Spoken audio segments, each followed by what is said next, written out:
Hello and welcome to another fun-filled edition of Adam's Music Box, where today I want to talk about one of the strangest and one of the most unfair lawsuits in the history of lawsuits, and there's plenty of competition there.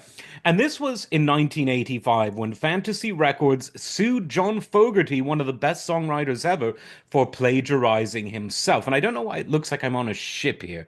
I can assure you I'm not. Ship shape, maybe. Anyway. Fantasy Records signed a really bad deal with Creedence Clearwater Revival in the 60s, whereby they owned the publishing rights to the songs, all of which were written by John and, the band, but it was John. John was the songwriter. And his songs are some of the most memorable and wonderful of all time.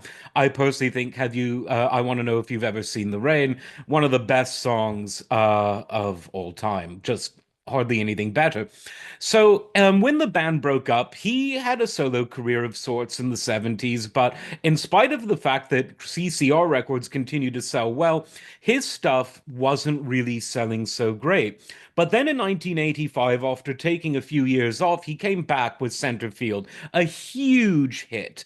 And everything was going great. He was back and he was doing it on his own, and it had that same great sound. And therein lies the problem, because Fantasy Records sued John Fogerty for sounding like himself. I kid you not. When I say it's one of the worst and most insane lawsuits ever, that's what I mean. They claimed that his anti-Ronald Reagan song called "The Old Man Down the Road" from '85 sounded like his anti-Vietnam song from the '60s, "Run Through the Jungle," and he eventually won the case. But the whole thing is absurd because how can you plagiarize yourself? Well, you can't. But when someone else owns your creative output, when your intellectual creation becomes their intellectual property, it can and it did happen. And it just goes to show you how absurd the whole thing is. He had to spend 400 grand of his own money to defend the case. He never got it back. At the time, it was more than the royalties the song was generating, even though it was a very popular song.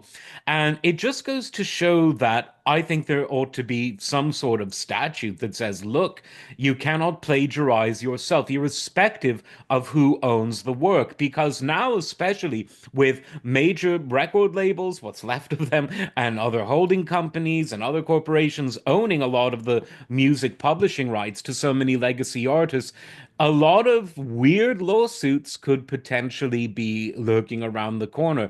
So that's my 2 cents. I think that you should not ever be. I don't even think the accusation is anything other than frivolous when you're accused of sounding like yourself. But at least he won.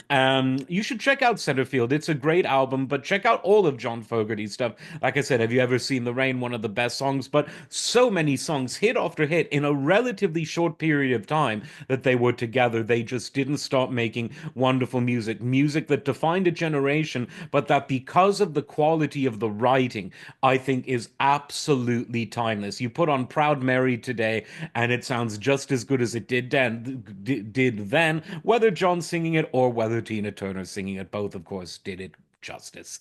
As always, like, subscribe, and we'll see you next time. Take care.